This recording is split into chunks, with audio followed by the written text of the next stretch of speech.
Banyak kasus-kasus pelecehan seksual pada anak-anak itu juga disertai iming-iming hadiah. Mereka biasanya masih nggak ngerti kalau anak-anak lo ya. Nggak ngerti kalau itu Sebelum masa pelecehan puber, gitu ya? Iya, nggak ngerti kalau itu pelecehan. Terus bagaimana kalau kita di pihak orang tua ketika anak mulai cerita kayak begitu? Trauma menyakitkan ya pasti.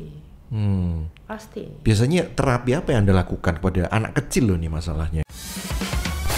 Buanglah masalah pada pakarnya. Bersama psikiater. Buat apa susah?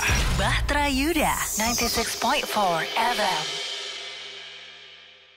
Pelecehan seksual pada anak-anak ya semakin semarak. Itu pelaku-pelakunya itu rata-rata apa ya? Yang udah kenal ya, betul ya? Benar. Yang bahkan menjadi apa ya? Teladannya gitu ya, pemimpinnya yang dibanggakan, bukannya begitu?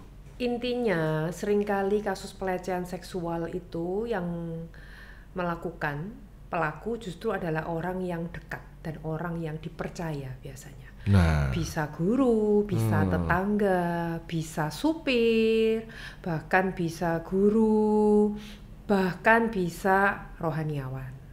iya. Beberapa waktu yang lalu ada kasus gitu, pendeta mencabuli gitu ya 3 anak perempuan kecil. Waduh, ini saya jadi kaget. Yang mestinya jadi teladan, pemimpin, leader, kok malah begitu gitu ya. Tapi seorang anak kecil itu kan memang nggak mudah deket ya dengan seseorang ya. Harusnya kan gitu ya. Benar. Atau mudah deket ya anak kecil itu ya. Sebenarnya semua itu kalau di awal secara teori itu kita tuh pasti akan tidak mudah untuk percaya kepada orang yang asing atau orang yang berbeda. Itu Iya. naluriah. Sebenarnya kan kita tuh cenderung akan mudah berbaur dengan orang yang sama. Makanya dari zaman primitif ya, tidak hanya makhluk hidup manusia tapi juga binatang. Binatang pun itu akan cenderung lebih mudah percaya sama orang yang dari kaumnya sendiri, dari spesiesnya sendiri. Makanya kenapa kok kalau kayak manusia kok sampai ada diskriminasi atau apa, itu sebenarnya adalah naluri primitif makhluk hidup untuk bertahan hidup. Karena kita tuh cenderung lebih percaya kepada orang yang mirip dengan kita, baik suku, agama, ras yang mirip ataupun penampilan yang mirip dengan kita tuh akan cenderung lebih bisa berbaur dengan orang-orang yang seperti itu dibandingkan orang yang berbeda. Bahkan cara berpakaian pun yang terlalu berbeda, kadang orang jadi merasa belum tentu bisa masuk. Ataupun cara pandang, ataupun suku, agama, ras itu naluri primitif makhluk hidup untuk bertahan hidup. Makanya kenapa kan seperti iguana, bunglon, itu kan mereka bisa menyesuaikan diri terhadap lingkungan sekitar, mimikri, sebagai bentuk defense mechanism. Nah, pada anak-anak juga cenderung tidak akan mudah percaya terhadap orang yang dianggapnya berbeda jauh. Iya. Iya kan? Senangnya ngumpulnya mestinya ya sama dengan bocil-bocil gitu ya. Bener gak sih dugaan saya? Kalau bocil ya senang ngumpul-ngumpul sama bocil Ya gitu. itu kalau dari segi umur ya. Tetapi mereka akan lebih mudah percaya terhadap orang yang terdekat, yang sama value-nya, sama pola pikirnya, cara berpakaian. Jadi orang terdekat itu yang malah mereka bisa mudah untuk percaya dibandingkan orang yang jauh. Kalau orang yang jauh, orang yang asing, mereka nggak mudah untuk percaya. Tapi orang terdekat itu justru yang mudah untuk dipercaya. Orang-orang yang kelihatannya familiar, misalnya guru agamanya, karena dianggap oh kita kan sama satu agama, guru sekolah minggunya, atau mungkin drivernya, karena satu tempat yang sama, dari satu tempat yang sama, sehingga ada persamaan. Iya. Mungkin dia juga akan nyaman kalau dirasa orang itu bisa melindungi dia, ya kan? Ya. Pemimpin rohani misalnya. Dan biasanya tidak hanya melindungi, tapi banyak kasus-kasus pelecehan seksual pada anak-anak itu juga disertai iming-iming hadiah. Awalnya dari memberi snack, memberi hadiah, hingga mungkin kemudian mulai memberi uang atau memberi jajan. Itu yang biasanya membuat anak nyaman, karena kan ada namanya reward system ya di otak kita. Kita tuh ketika kita mendapatkan suatu hadiah, maka hormon endorfin kita itu akan meningkat.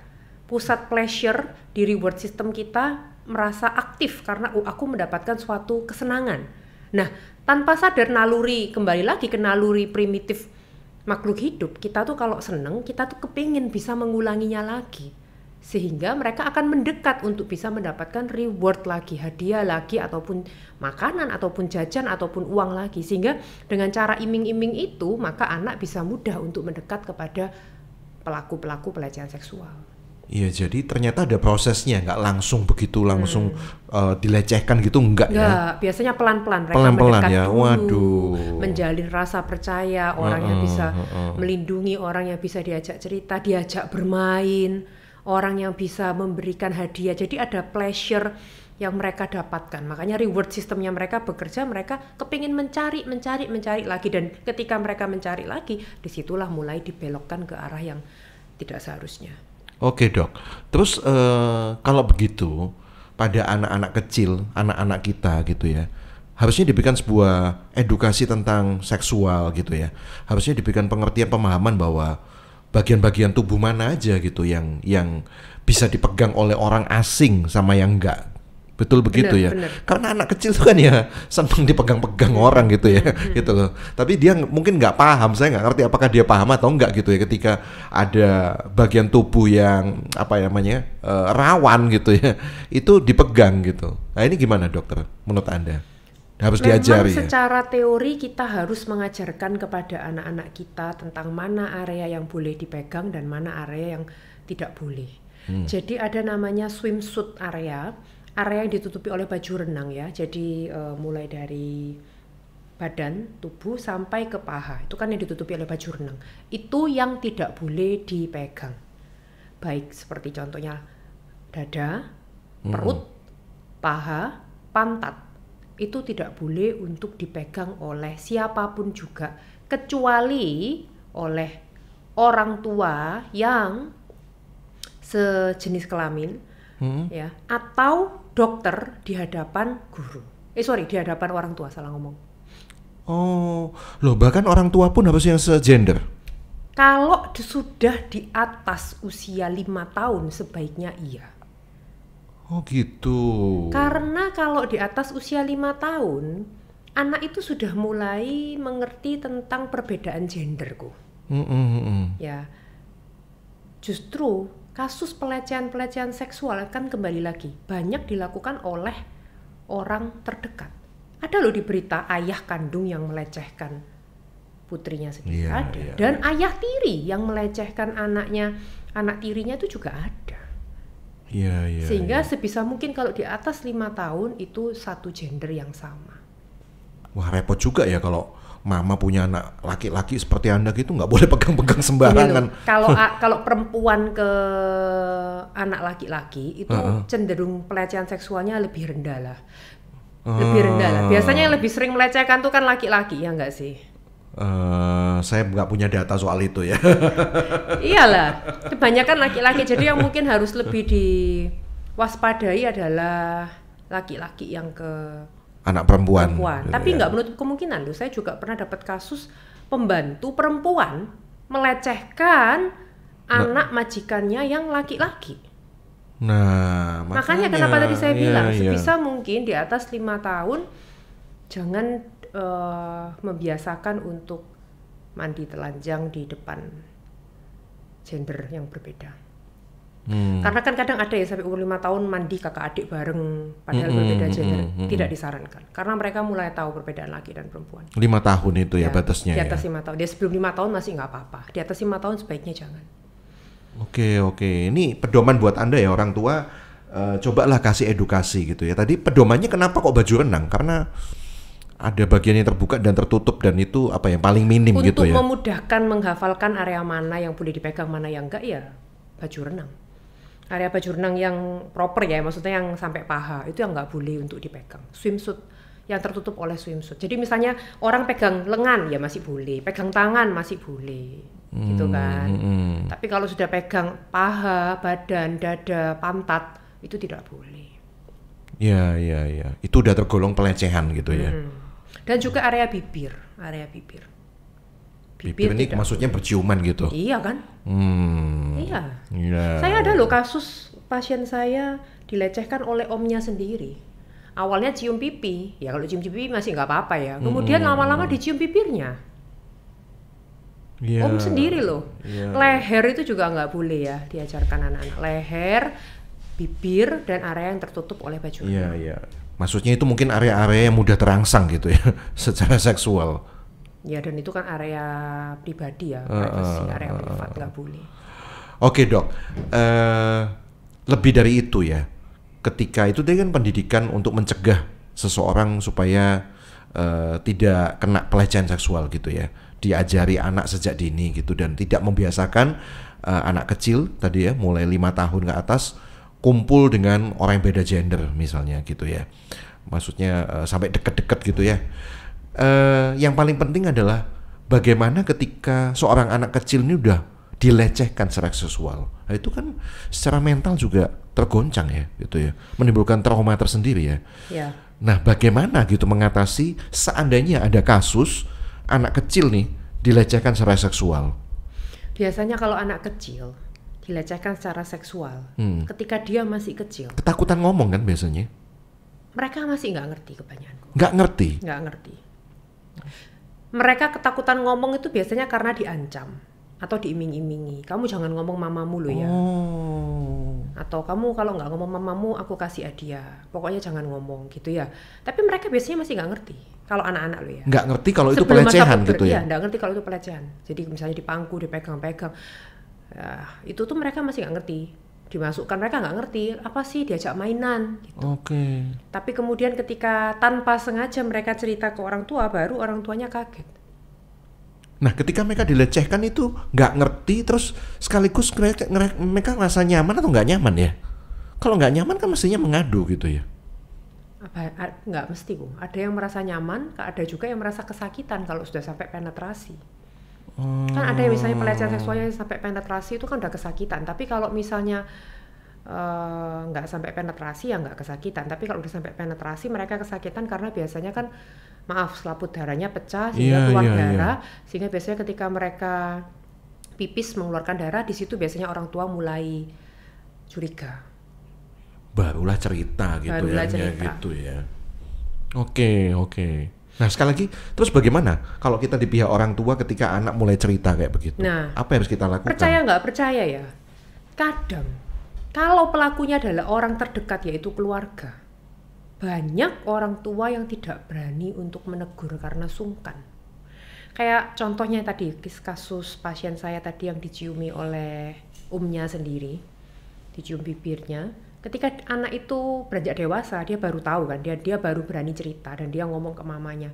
Respon mamanya ya tidak berbuat apa-apa ternyata. Kenapa? Karena itu adalah suami dari adiknya. Dia takut kalau dia menegur nanti adiknya bertengkar, nanti cerai bagaimana. Banyak yang terjadi pembiaran. Justru ini yang salah. Anak itu butuh orang tua sebagai tempat yang dia bisa bercerita, melindungi, dan memberikan rasa aman. Tetapi kalau orang tua gagal memberikan perlindungan, gagal memberikan rasa aman, maka anak itu akan bingung, dia harus berlindung ke siapa. Ya, kadang memang sebagai orang tua mereka bingung ya, kalau ngomong nanti salah, menegur keluarga dekat ya, misalnya itu keluarga dekatnya, males rame, males ribut. Tapi juga akhirnya dampaknya itu membuat anak merasa aku kok nggak dibela. Dan banyak yang akhirnya kecewa. Itu kalau dari kasus pasien-pasien saya. Contoh kasus pasien saya, dia dilecehkan, ini pasien lain lagi dilecehkan oleh omnya sendiri, yaitu diintip waktu dia mandi. Nggak sengaja akhirnya dia ketahuan dan dia marah, lapor ke mamanya. Mamanya juga tidak berani melapor ke adiknya, karena itu adalah suami dari adiknya. Dan ternyata mamanya dan neneknya itu juga pernah jadi korban pelecehan seksual oleh omnya ini, pernah diintip saat mandi juga. Jadi biasanya ya orang-orang yang melakukan pelecehan seksual tuh korbannya nggak cuma satu, banyak. Justru itu kenapa kita perlu untuk speak up, kita perlu untuk melapor. Karena kalau kita nggak melapor, ini akan menjadi lingkaran setan yang nggak berhenti-berhenti. Kalau orang ini tidak ditindak, pasti banyak korban. Pelakunya nggak tobat-tobat ya? Nggak tobat. Nggak tobat, pasti banyak itu korbannya. Ya apalagi kalau sampai ngancam ya, jangan bilang loh ya gitu kan. ya akhirnya kan nggak bisa terungkap ya kayak gitu ya. Gitu. Dan banyak dari pelaku-pelaku ini kan mereka memiliki superficial charming ya. Dari depan tuh kelihatannya orangnya baik, sabar, kemudian bisa dipercaya, nggak neko-neko, orang yang bisa diandalkan, bahkan memiliki jabatan penting, memiliki pengetahuan yang tinggi. Justru itu adalah kamuflase mereka. Dan biasanya orang-orang yang seperti itu memiliki gangguan kepribadian, entah dia narsistik ataupun psikopat. Jadi nggak ada empati, tidak merasa bersalah, bisa memutarbalikkan fakta, manipulatif, itu kalau psikopat ya. Kalau narsistik, mereka pengen dipuji, dihormati, dihargai. Jadi dari depan itu bisa menjadi kelihatan kayak orang yang hebat, orang yang diagung-agungkan. Jadi dia bisa menjadi kayak pendeta atau mungkin motivator, orang percaya sama dia. Tapi ternyata ya sebenarnya dia menggunakan jabatannya itu untuk melakukan pelecehan seksual. Kita aja yang orang bukan keluarganya kaget-kaget kalau baca berita, ya ampun, masa mungkin dia ya gitu loh, masa dia kayak gitu ya, apalagi keluarganya pasti shock gitu ya, orang yang dipercaya, orang yang selama ini menaruh kepercayaan sangat tinggi bahkan ya, makanya tadi dikatakan terdekat itu ya, terdekat itu kan nggak mesti keluarga tuh ya, nggak mesti keluarga kan, nggak mesti gitu. keluarga. Iya. Oke, kembali tadi ke pertanyaan saya. Jadi melapor yang pertama gitu. Harus berani untuk melapor. Ini kan aib, Dok. Itu bukan aib. Sungkan gitu, terbuka. Itu pemikiran yang salah. Jangan victim blaming. Jangan menyalahkan korban. Korban nggak salah apa-apa. Harusnya ini adalah aib pelaku. Yang harusnya malu pelakunya ya. Bukan korbannya yang malu. Iya. Masih banyak loh korban yang nggak melapor karena malu gitu loh. Jadi akhirnya ya kasus ini ya tenggelam sekian bertahun-tahun gitu ya, nggak tersentuh. Oke, setelah melapor, apa yang bisa potensi terjadi pada mental si anak kecil yang terkena pelecehan seksual ini? Kalau tentang masa lalu, kita kan tidak bisa mengubah. Itu sudah terjadi. Itu pasti hal yang menyakitkan dan kita tidak berharap hal itu terjadi pada suatu kehidupan seseorang. Tapi kalau sudah terjadi kita bisa apa, ya kan? Mau nggak mau, suka nggak suka harus belajar untuk ikhlas menerima. Karena semua pengalaman baik maupun buruk itu yang menjadikan siapa dia hari ini. Pasti ada hal yang bisa dipetik. Pasti ada hal yang bisa dipelajari meskipun itu tidak nyaman pasti dan menyakitkan. Pasti. Tetapi mau nggak mau harus belajar untuk acceptance, ikhlas menerima. Berani untuk speak up, lapor supaya orang itu dihukum. Kenapa kok perlu untuk dihukum? Dengan dia dihukum, maka tanpa sadar pelaku ini kan dihukum sehingga dia tahu kalau itu salah dan dia tidak mengulanginya. Dan untuk korban, dia akan merasa paling nggak ada hukuman yang setimpal sehingga dia merasa dia menang, puas. Itu juga penting. Rasa bahwa paling nggak ternyata dunia ini masih ada keadilan, itu juga penting untuk mungkin bisa menjadi closure ya, penyelesaian buat sang korban. Tapi tetap ada trauma kan, Dok, tentang itu gitu. Ya pasti. Kalau dibilang trauma menyakitkan ya pasti. Pasti. Biasanya terapi apa yang Anda lakukan kepada anak kecil loh nih masalahnya gitu ya. Anda tadi berikan penjelasan bahwa masa lalu ya sudah masa lalu gitu. Itu ya iya. Kalau udah anak-anak, kalau ada anak-anak mungkin ya tergantung ya anaknya umur berapa ya. Kalau udah remaja kan paham, udah dia bisa diajak cerita untuk ngobrol. Tapi kalau untuk pada anak-anak biasanya bisa dilakukan play therapy, bukan di saya ya, di psikolog yang bisa play therapy, terapi bermain, art terapi, seni, nanti dia melukis, menggambar, bermain clay. Kalau ke psikiater, kalau memang dia udah dewasa bisa dibantu dengan hipnoterapi. Tapi hipnoterapi pada anak-anak agak susah karena anak-anak kan sulit untuk konsen. Jadi biasanya dalam bentuk bercerita, dongeng, yang mana subjek-subjeknya itu adalah seperti cerita tentang pelaku dan korban. Bagaimana tentang ya memaafkan dan juga belajar dari pengalaman itu. Dari pengalaman itu apa yang bisa dipelajari? Ya belajar untuk berkata tidak kepada orang asing, jangan mudah percaya kepada orang-orang yang bermaksud jahat, swimsuit area pakaian harus dijaga untuk tertutup gitu. Iya. Bagi pelakunya sendiri, selain ya tentu saja di penjara gitu ya hukumannya gitu. Tapi apakah penjara itu memulihkan dia gitu? Apakah menjamin bahwa dia akan benar-benar pulih gitu dari kebiasaannya seperti itu gitu? Tidak ada yang menjamin karena kita tidak bisa mengubah orang lain. Kita hanya bisa mengubah diri kita. Tidak ada jaminan bahwa seseorang berubah kecuali dirinya sendiri mau berubah. Dan kita kan nggak bisa mengontrol orang lain. Dan bukan tugas Anda untuk membuat orang lain bertobat. Tugas kita adalah mengatur respon kita. Kita mau bagaimana? Kalau dia seperti itu, kita mau bagaimana? Dan ternyata juga banyak trauma-trauma itu yang tidak selalu berujung dengan closure. Maksudnya penyelesaian yang ideal. Contoh kayak misalnya kayak kasus pasien saya tadi yang dilecehkan oleh omnya sendiri. Yang mana tadi yang ngintip waktu dia mandi, dia marah banget tuh kan, dia kepingin ngelaporin omnya ke polisi, tapi kan dilarang sama mamanya karena dibilang masa nanti ommu masuk penjara, kasihan masih punya anak kecil, kasihan masih apa. Akhirnya kan tidak ada closure. Omnya juga nggak pernah minta maaf, juga nggak pernah menunjukkan rasa bersalah, hingga saat ini ya tidak ada closure. Nah, closure-nya sendiri adalah dari diri kita, bukan tergantung dari orang lain. Karena pada kenyataannya masalah-masalah di dalam hidup kita itu tidak selalu semua itu ada penyelesaiannya. Tidak selalu orang yang salah sama kita itu bisa menyadari dan meminta maaf. Ya kan? Oke. Makanya kan ada kata-katanya Tuhan Yesus yang berkata, ampunilah dia sebab dia tidak tahu apa yang dia perbuat. Banyak itu yang orang-orang melakukan dosa dan dia masih tidak tahu atau tidak sadar, tidak merasa bersalah, dan itu banyak yang seperti itu. Iya. Berarti salah satunya dari sisi korban ini ya, tetap ya mengampuni ya. Itu terapi yang terbaik ya juga ya. Ya, mengampuni itu bukan untuk dia, bukan untuk sang pelaku. Mengampuni itu sebenarnya untuk diri kita sendiri, agar kita bisa terbebas dari belenggu rasa sakit hati, supaya kita bisa melaju ke arah masa depan dengan lebih tenang dan damai. Iya.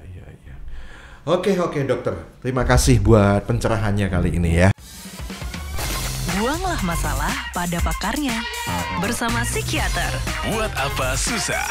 Bahtera Yuda 96.4 FM.